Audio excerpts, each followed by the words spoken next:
diberi data macam contoh 4 ni dan disuruh melukis graf poligon kekerapan. Okey, jadi data diberi, ini masa yang dicatatkan, lepas tu bilangan peserta. Bilangan peserta ni adalah kekerapan. Untuk graf poligon kekerapan dan histogram ni, paksi mencancang ataupun menegak ni mesti adalah nilai kekerapan, ya. Dan untuk poligon kekerapan, paksi horizontal ni adalah titik tengah. Ini titik tengah. Jadi untuk melukis graf poligon kekerapan, kalau soalan suruh kita lukis poligon kekerapan, kita perlu cari titik tengah je. Ya, kalau untuk histogram, awak kena cari sempadan atas dan sempadan bawah kan. Ini lebih mudah lah poligon kekerapan ni. So cari titik tengah ni dah tahu kan. Kalau dalam exam dia suruh awak lengkapkan lah, ini dikosongkan, so awak kena lengkapkan lah. Kalau dia tak, mungkin dia beri data tak terkumpul, so awak masukkan ni, kekerapan ni ataupun bilangan peserta. Lepas tu cari titik tengah. Macam mana dapat titik tengah ni? Ingat lagi tak? Macam mana dapat titik tengah? Ni saya recall balik ya, saya dah explain sebelum ni. Siapa boleh tolong jawab?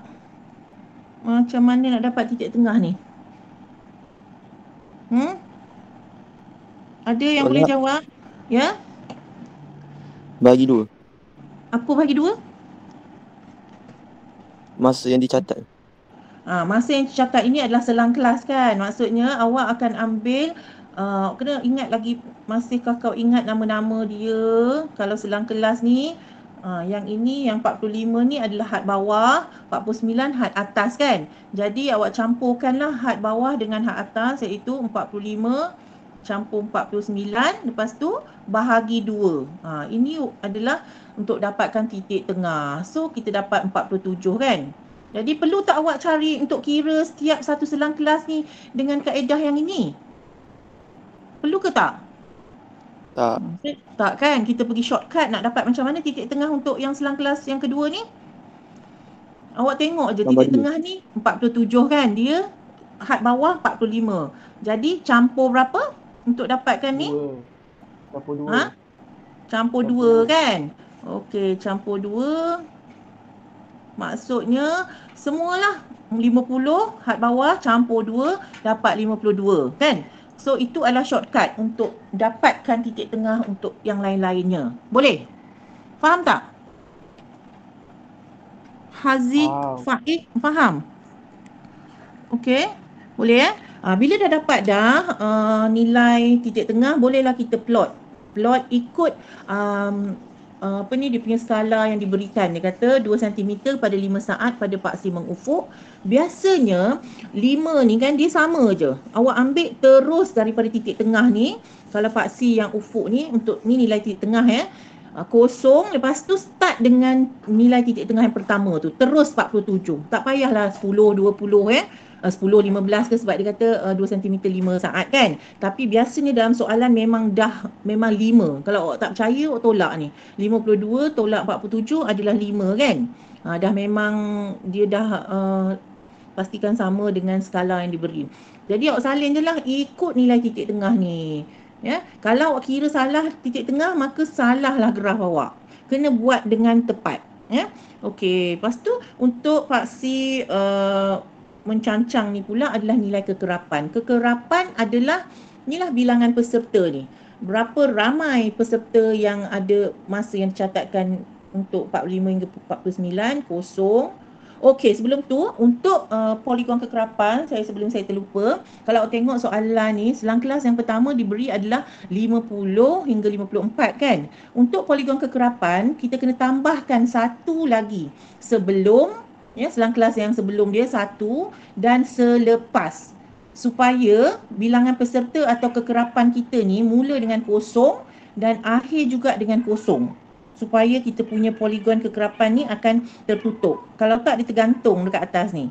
Okey, ini special sikit. Awak kena ingat, kalau untuk graf poligon kekerapan, kena tambah satu sebelum dan akhir selang kelas dia. Boleh?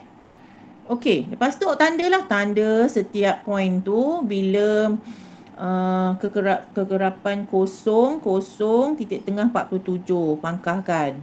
Bila kekerapan bilang peserta 2, nilai titik tengahnya 52, so awak tandakan. Pangkah-pangkah semua, dah tanda semua, ambil pembaris dan sambung ke semua titik-titik yang ada.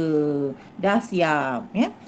Biasanya soalan ni akan keluar dalam kertas 2, markah dia banyak ya, dalam 9 markah lah sekarang, kertas 2 9 markah ya. Dan antara tiga ya, sebenarnya ada 3 jenis graf yang kita akan belajar. So hari ni kita nak tambah lagi satu, iaitu graf Ogive. So setiap tahun dia akan keluar salah satu. 3 tu awak kena master lah, tak susah pun. Benda ni direct question, semua orang mesti dapat markah penuh ya, InsyaAllah kalau awak nak skor ya. Okey, so kita sambung ke contoh 7 pula. Contoh 7 adalah untuk melukis graf Ogive ya. Graf yang ketiga. Graf Ogive. Graf Ogive ni adalah satu-satunya graf yang berbentuk lengkung. Dia tak guna pembaris tau. Awak tak boleh guna pembaris untuk lukis graf ni. Awak kena guna, boleh guna French curve ataupun flexible curve, ataupun guna freehand. Kalau nak cantik guna alat lah ya. Dan juga boleh juga guna yang pembaris fleksibel tu. Awak lenturkan dia ya. Okey. Untuk contoh 7 ni, dia dah cakap dekat sini, jadual kekerapan di sebelah menunjukkan kandungan garam yang terdapat dalam 60 jenis makanan. Kalau dia dah nyatakan 60 jenis makanan, maksud dia kat sini, bila kita nak buat graf Ogive ni, apa yang kita perlu ada adalah dia lain sikit daripada 2 graf yang sebelum ni. Untuk graf Ogive ni, kita kena cari, kita kena dapatkan lah ya sempadan atas dan juga kekerapan longgokan ya. Sebelum ni kita hanya guna nilai kekerapan aja kan untuk paksi yang mencancang, tapi graf Ogive is very special. Dan ini antara graf yang favorite lah, sebab dia boleh tanya banyak yang mengelirukan pelajar, tapi insya-Allah boleh jawab, no problem ya. Jadi bila dia kata 60 jenis makanan, maksudnya ya kekerapan ni kalau awak total up, jumlahkan ini semua, dia akan dapat 60 sebenarnya. Tapi dalam exam kadang-kadang dia bagi awak, suruh awak lengkapkan ya. So untuk make sure kekerapan awak ni betul, ikut berapakah dia kata data, ada 60 jenis, maknanya jumlah semua kekerapan mesti sama 60. Lepas tu kekerapan longgokan ni akhir sekali mesti juga sama dengan 60. Kalau awak kira salah, tak sama, something wrong kat atas ni. So awak kena check. Okey, mula-mula sekali sekarang kita nak jawab soalan A. Bina satu graf Ogive untuk mewakili data tersebut. Seperti biasa, kalau graf Ogive saya dah cakap tadi, kena cari sempadan atas dan juga kekerapan longgokan. Sempadan atas awak dah pandai kan? Macam mana dapat sempadan atas ni? Syahnas, macam mana dapat sempadan atas? Hello, mana dia? Senyap tu. Alif Zakwan, macam mana dapat sempadan atas? Senyap je. Dah. Siapa boleh jawab ni? Sempadan atas ni macam mana dapat? Tolak. Apa? Tolak? Apa tolak apa? Are you sure? Betul ke? Ni sempadan atas ya. Sempadan tambah. Atas. Apa yang tambah? Tambah daripada mana? Sempadan atas ni kita ambil nilai had atas kan, untuk setiap selang kelas ni. Ini had atas je 99 tambah dengan 0.5. Jadi dapat 99.5. Itulah nak dapatkan sempadan atas kan. Sama je untuk semua selang kelas, awak hanya tambah 0.5. Sempadan bawah barulah yang had bawah tolak 0.5 kan. Ingat tu, ingat sampai SPM, jangan lupa-lupa. Okey, next kekerapan longgokan kita dah belajar kan sebelum ni. Macam mana nak dapatkan kekerapan longgokan? Yang pertama ni, dapat kat mana ni kosong ni? Siapa boleh jawab? Hello, tak ada ke Muhammad Firdaus, Nur Firdaus? Tak ingat cikgu. Oh ya Allah, tak ingat. Siapa yang ingat? Tak ada yang ingat pagi-pagi ni sebab tak sarapan lagi lah kot ya. Habis semua lupa. Ya, Salihuddin Al-Ayubi. Kekerapan. Ya, Yang first ni adalah sama kan, kita salin je nilai kekerapan ni kosong, so salin je kosong. Yang kedua ni dapat macam mana Saludin? 4 ni Tambah 4. tambah 4. Jadi yang ini sekejap. Kosong yang ni kosong ni kena tambah 4 ni kan. Tambah 4 barulah dapat ni tambah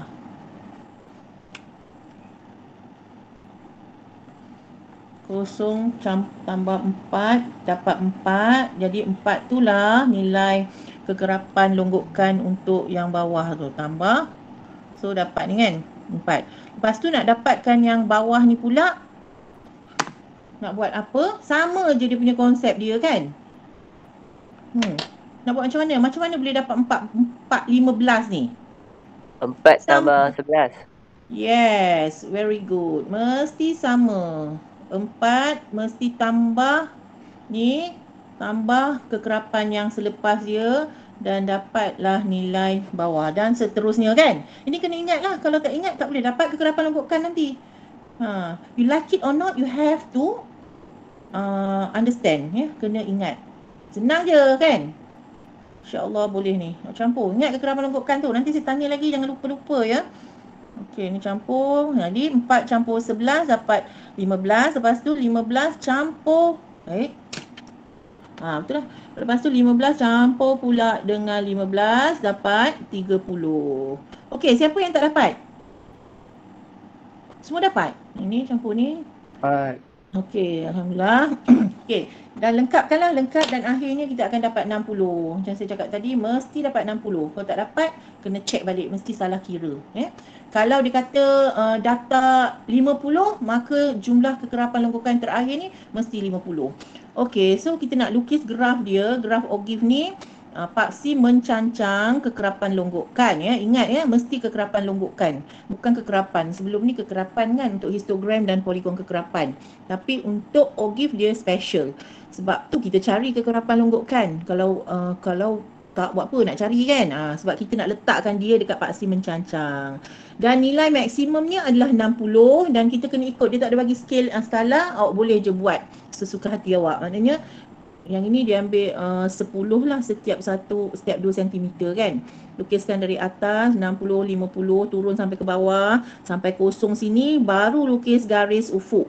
Garis ufuk untuk paksi ufuk ni adalah nilai sempadan atas ya. So ambil lah daripada jadual kita ni nilai sempadan atas dia, start dengan yang mula-mula sekali tu, letak 2 cm, 99.5, 149.5 dan seterusnya sampailah nilai yang terakhir ya. Dan labelkan ya, jangan lupa labelkan, ini wajib. Untuk dapatkan markah penuh untuk graf-graf biasanya ada 4 markah. Ya, skala betul, labelkan, dapat dah 4 markah. Lepas tu awak lukislah, start dengan bila kekerapan longgokan kosong, sempadan atas 99.5. Tandakan. Lepas tu boleh buatlah sempadan atas dulu pun boleh, mana-mana pun boleh. 149.5 dan kita punya kekerapan longgokan 4. So tandakan, pangkahkan, dah siap, lukiskan lengkuk ni. Dia mesti garis lengkung tak boleh guna pembaris. Okey, dah siap. Boleh? Boleh? Boleh. Okey, bagus. Lepas tu kita jawablah soalan B. Dia suruh kita cari kuartil pertama, median dan kuartil ketiga. Ini memang standard question. Dia tak boleh tanya benda lain. Memang biasalah soalan tu. Tapi kecuali adalah yang dia buat kebat, nanti kita tengok soalan-soalan kebat. Yang selalu ditanya, apa dia kuartil pertama? Kuartil pertama ya adalah 1/4. 1/4 ya. Kalau median adalah separuh dan kuartil ketiga adalah 3/4 ya. Kuartil pertama is 1/4 in English. Kuartil ketiga 3/4, 3/4. Dan median ni separuh kan, 1/2. Jadi untuk dapatkan jawapan ini mesti ingat ya, kuartil pertama. So kita tengok untuk dapatkan ni 1/4 darab dengan nilai kekerapan longgokan yang terakhir tu ataupun jumlah semua. data yang kita ada adalah 60. So darab dengan 60, awak akan dapat 15. Tapi 15 ni bukan jawapan. Kena refer pada graf kita ni, pergi kepada nilai 15 pada kekerapan longgokan ni, pada paksi mencancang ni, dan lukiskan garisan putus-putus sehingga bersilang dengan kita punya graf Ogive dan unjurkan ke bawah, ke bahagian paksi ufuk tu ya, untuk nilai sempadan atas. Jadi ini adalah nilai kuartil pertama. Ya, awak tengoklah. Yang ini jawapan dia akan jadi berbeza lah dengan kawan awak bergantung pada ketepatan awak lukis graf ni kan. So dia boleh terima plus minus 2 lah. Maknanya kalau dapat 200 pun boleh terima, plus minus 2 inilah beza dia. Okey, boleh. Ingat ya, kita nak dapatkan jawapan tu, ni dia step dia. Lepas tu untuk median mestilah separuh, darabkan dengan 60 nilai maksimum dia. Dapat 30, pergi pada 30 pada paksi kekerapan lembutkan dan unjurkan, dan jawapannya adalah yang bawah ni, 249.5 miligram. Kena tulis unit sekali ya. Okey, yang kuartil ketiga pun buat perkara yang sama. 3/4 darab 60, so ambil daripada graf dan awak akan dapat ni lah 284.5. Okey, ada soalan? Boleh? Senang je ni bab ni. Okey. So semua wajib jawab ni ya, dia mesti keluar dalam SPM nanti. Okey, next question. Last kali kita nak tengok contoh 8. Ya, kecil sikit, so awak tengok contoh 8 daripada buku teks. Kalau awak tak nampak lah saya punya soalan ni ya. Soalan ni diberi Ogive di sebelah, dia dah bagi graf Ogive ni, menunjukkan skor ujian kecerdasan dilakukan oleh calon yang ingin memohon jawatan di sebuah syarikat. Berdasarkan Ogive tersebut, cari persentil ke-10. Okey, yang ini dalam graf Ogive dia ada tambah, dia tulis boleh jadi P1, P berapa, itu maksudnya adalah persentil ya. Ikutlah berapa dia nak bagi, sukatilah soalan tu ya. Yang ini dia suruh cari persentil ke-10, kita tulis P10, dan persentil 46, P46. Persentil ni sama dengan percentage lah. Maksudnya kalau P10, 10/100 kan? 10% lah persen. 10% ni 46%. Okey, untuk jawab soalan A ni, so saya dah cakap tadi, kalau P10 maksudnya 10%. Jadi 10% daripada jumlah kekerapan. Jumlah kekerapan dia kata berapa? Dia bagi, kalau awak tengok pada graf ni, yang maksimum ni nilai dia berapa? Kalau awak tak nampak ni, awak tengok sini. Ni, 50. dia punya maksimum dah tak ada naik dah ni. 50, yes. Awak kena refer pada graf Ogive tu, nilai maksimum sini 50. Jadi untuk dapat jawapan ni 10/100 darab 50.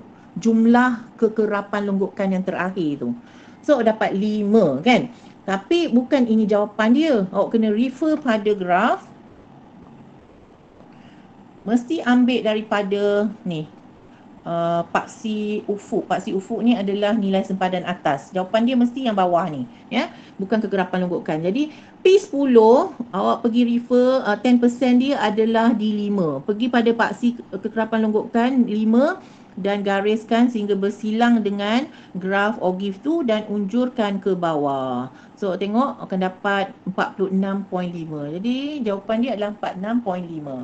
Sama juga untuk nak 46% atau persentil ke 46, buat benda yang sama macam yang pertama ni. Okey. Okey, yang B pula, dia kata hanya calon yang memperoleh persentil ke-92 dan ke atas akan dipanggil untuk temuduga. Apakah skor minimum yang perlu diperolehi seorang calon untuk layak menerima panggilan temuduga?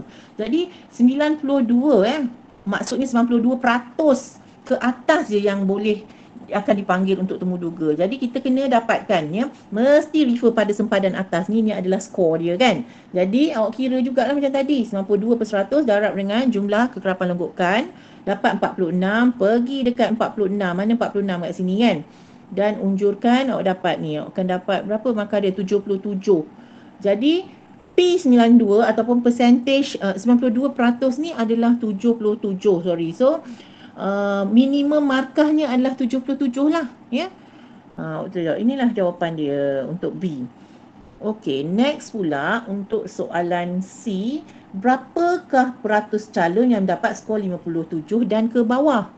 Okey, 57 dan ke bawah sekarang ni terbalik. Kita pergi pula dekat paksi ufuk ni untuk sempadan atas. Pergi cari 57, skor 57 ya. Ni dapat ni, ada tanda ya, yang sebelah ni 57 dan unjurkan ke atas ni. Terbalik lah daripada tadi. Dan lukiskan garisan ke paksi menegak. So kita dapat kekerapan longgokan dia adalah 15. Kita nak peratus sebab dia kata berapa peratus calon kan. Jadi 15 ini ada 15 daripada keseluruhan calonnya 50 orang. So 15 per 50 darab 100. Okey, itu dapatlah 30%. Jadi jawapan awak oleh itu 30% daripada calon mendapat skor 57 dan ke bawah. Sebab ni yang ke bawah ni less than markah 57 tu lah. Sebab kita tengok ambil tadi pada skala 57 ni dekat sini. Okey, ada soalan? Faham ke tak? Dan awak kena ingat dekat sini ada sikit dia cakap persentil ke 25 juga dikenali sebagai kuartil pertama. Macam biasalah persentil ke 50 itu 50% sebagai median dan persentil ke 75 sebagai kuartil ketiga. Okey, ada soalan? Boleh? Cikgu, dia kenapa 77 tu kan? Dia 77 je. yang mana? Kenapa tak ada 77.5? Apa dia? Yang mana? 77 tu. 77 pada skil pada graf ni. Kenapa Oh, dia 77 ni. 77.5? P2 ni awak dapatkan 46 kat sini kan? Kenapa awak nak cakap awak dapat 77.5 ke? Bukan. Tak, sebab dekat dia ikut dekat mana jatuhnya. Awak nampak tak? Kita punya ni, sorry. Sekejap. Nilai 92% ni adalah 46 kan? Jadi dekat kekerapan longgokan ni awak tengoklah mana 46. Awak kena kira lah kan, setiap satu skil kecil ni bernilai 1 ni kan, sebab dia 10. Jadi 46 awak unjurkan sehingga dia bersilang dengan graf Ogif dan unjurkan ke bawah. Skil kat bawah ni adalah 10 juga. Awak kena check lah. Mesti dia jatuh dekat tengah-tengah. Kan? Cuba awak tengok. Awak kena pada 46, kalau nak nampak awak kena lukis ni lah. Pada saya ni tak nampak kan, dia halus sangat. Ikutlah berapa nilai yang dia jatuh dekat skil yang berapa. So ini pada graf dalam buku ni dia jatuh dekat 77 ni. Maksudnya setengah, dekat setengah. Dan jawapan ini pelbagai. Kalau kawan awak mungkin dapat, macam saya cakap tadilah, ikut kejituan graf yang awak buat. Sebab tu kena buat graf ni dengan tepatlah. Dan lukisan graf ni yang licin pun ada markah, 1 markah. Kalau macam tangan menggigil macam Parkinson tu, potong sikit markah. Kena buat cantik. Sebab tu kalau tak boleh buat freehand, guna alat lah, bantu, boleh bawa masa exam.